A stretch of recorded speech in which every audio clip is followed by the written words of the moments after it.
Let's talk to somebody who has strong feelings about what's happened in Birmingham and nationally as well, representing Labour. The Labour MP for Edgbaston is Preet Gill. She's with you now on BBC Radio WM, listening to that. Good morning, Preet. Good morning. So listening to that then, Jackson reforms sound pretty robust. They sound pretty confident that they can do good things for Birmingham. What's your reaction? Well, look, I think, what we have got for the first time ever, we've gone from one party being quite dominant to six-party fragmentation in the local elections. We know that people were voting for lots of different reasons. Voters were expressing different grievances through different parties. And what we now have is a result that actually no one has a mandate to govern from the residents of Birmingham. And that is worrying because as an ex-children's services manager, the council has a £4.4 billion budget, things like adult social care, children's social care, delivering services. And what we have at the moment and what we've just heard from Reform is that no one knows actually what is going to happen in Birmingham. And I think that is a really, really worrying thing for all of us. What do you worry might happen then? Well, look, I think there could be a number of things that play out. We'll have to wait and see. Reform just would not be able to make up any kind of coalition without having.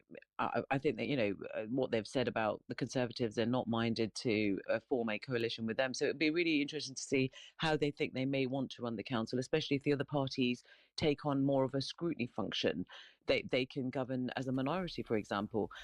In the end, though, I think we've got to look at that, the citizens were angry for lots of different reasons. Local elections are normally about local services. But in this election, we saw people actually voting because of international issues, because of Gaza, immigration. Oh, come on. You've got to hold your hands up there a little bit, Preet. You've had a bin strike on for over a year. You've had a bankrupt council and you've had a disastrous IT system. People are also voting on all of those issues in Birmingham, surely.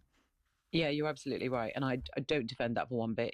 I've been very, very vocal about wanting to bring an end to the bin strike. We have negotiated a deal, the previous leader, John Cotton. What we're hearing from Reform is they want to reopen that. I don't think anybody voted to reopen what was, a deal had been agreed and on the table. But I think there is something about context as well. Don't forget that when the Labour Council came into power here, it was a Tory Lib Dem coalition in the centre, which went Conservative. It took £1 billion out of this city. I'm an ex-children's services manager. I saw the workforce half. I saw my youth centres, neighbourhood offices, everything go. And in that context, you had a Labour government in power who gave the council a multi-year funding settlement, 20 million in many areas for Pride in Place. We were starting to address some of that impact of decline, of austerity that people were feeling. Clearly, the electorate gave us a very strong message that we were not, delivering at the pace of the kind of change that they expected. And we've got to reflect and absolutely come back stronger and earn their trust. But there is going to be polarisation in Birmingham. We see it from the results. That's the thing that worries me. It's not just about running the council and its services. It's about how divided our communities really are. And that's what you think on the ground, that you think that rainbow, which doesn't feel like a peaceful rainbow, is reflected in division amongst neighbours?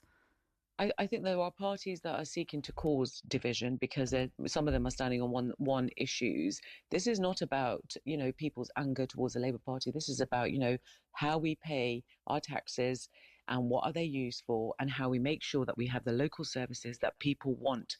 And so I think, people sort of sharing their frustration.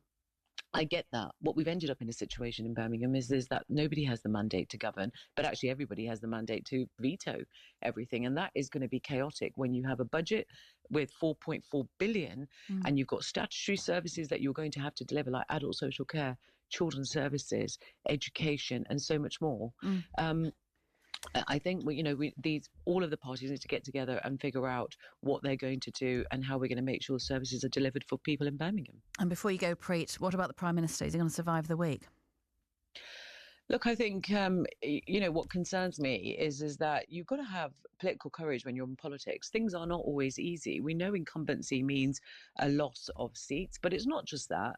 You don't just turn on your leader. The fourth Labour Prime Minister we've had, a Prime Minister that has taken the Labour Party to where it is right now. What you do is you reflect, you be humble enough to listen to what the electorate is telling you.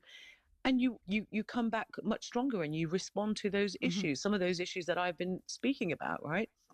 Thank you, People Preet. want Labour to succeed. Okay. And so we have got to do much better, and the Prime Minister will stay. He will stay. Good to talk to you. Thank you very much for your insight this morning. Labour MP for Edgbaston, Preet Gill.